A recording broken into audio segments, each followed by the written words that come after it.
صلی الله علیه فاطمه، صلی الله علیه فاطمه، صلی الله علیه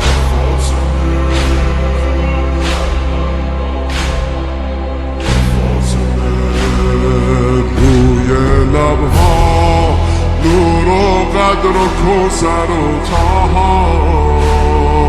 ذکر نورانی عاشقها، تسبیحات حضرت زهرا. الله اکبر، این همه جلال